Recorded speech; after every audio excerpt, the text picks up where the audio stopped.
Hey, welcome to another segment where we're interviewing more than 10 experts across the country in regards to building better relationships.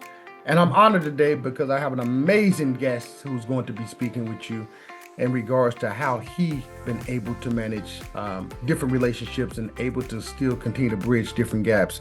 This guy is amazing. He's an author, he's a pastor, actual athlete, and he has been bridging many gaps in the community. Also, is the lead pastor of Inspiration Church. Inspiration Church is doing some amazing things. They have fed probably more than 3,000 families in the last, I would say, 24 months, if not more than that. I'm being very conservative. He's constantly bridging gaps with different elected officials in the community, doing much work. And actually, I had the pleasure of actually working alongside with him at my Master Manhood Conference in 2023. But I'd like to introduce none other than Pastor Carlos Jones.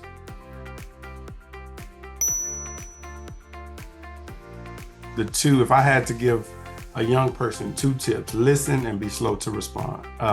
To take deep breaths before you respond, to ask questions before you want to shoot off and defend yourself, right? Because a lot of times when we feel like we're attacked or devalued, we come off very aggressive, or we come off in a way that can seem confrontational.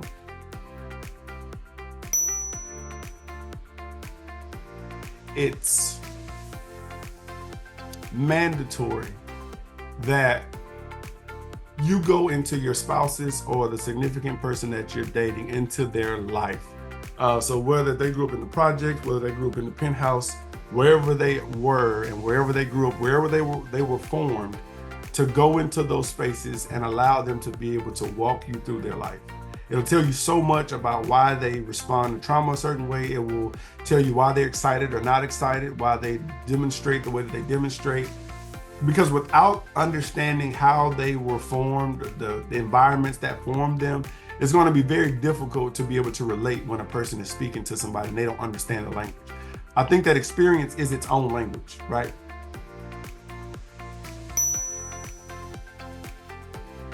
%90 of the couples that I have either married or pre-married or counseled before they got married score very low in communication.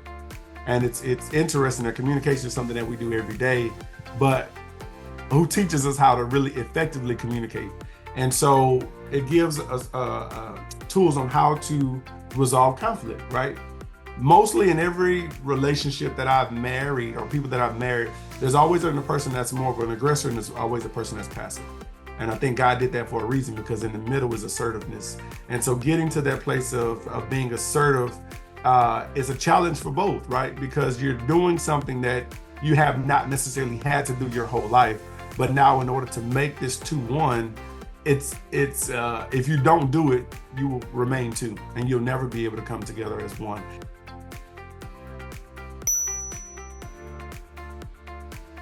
What is the problem with this conversation? Like, what are we talking about? And you're married, so you understand that sometimes when you get in the conversation, we might start talking about water, and then we're talking about the zoo 6 years ago. And you're like, man, how in the world? So being able to define what is it that we're talking about allows you to stay on topic. And if something else comes up, that's a total separate conversation. You both have to come together with 10 reasons or 10 opportunities on how we can resolve this. She may come up with 5, you come up with 5, or you may come up with 6, she may come up with 4, but you got to do 10. And normally it's only like 4 that make sense. The rest of them is you just really pulling stuff, but it allows you to be creative. And then at the end of it, you guys settle on, this is the one way that we're going to do it. And you give yourself a timeline. So in 5 weeks, we're going to come back and meet and look at how we were able to resolve this. And normally it doesn't take that long, because normally now we're on one accord, we're on the same page, and then we reward each other when the behaviors change and when things are happening.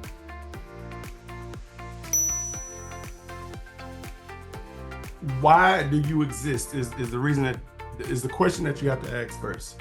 Why am I here on earth? It goes back to that, that great big word that we use, that P word, purpose. Why am I here? And then what are my responsibilities? Why am I here and what are my responsibilities? If you can answer those questions, then you're able to prioritize what you are designed to do. I don't believe God designed us to take on more than we should. And I don't believe that God has called us to live a life that is filled with stress and anxiety. With that being said, if God is calling us to live in a place of peace, then that means that the schedule and structure of your life has to be one that is harmonious within that. If you're a visionary, do the visionary work. If you're a laborer, do the laborer work. And your sleep will be peaceful at nighttime. Do what you're supposed to do and not what you think other people think that you should be doing.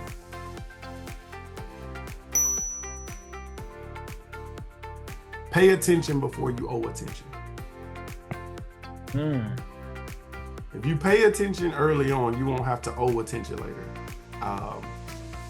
That's in any relationship. If you can pay early, you won't have to owe it. Because when you don't pay attention early to your kids, to your business, to your supervisors, to whoever God has put around subordinates, you will owe them attention later. Because when there's a deficit and people are looking for that attention, then at that point you have to overexert yourself in a way that you wouldn't have had to do earlier if you just would have paid attention.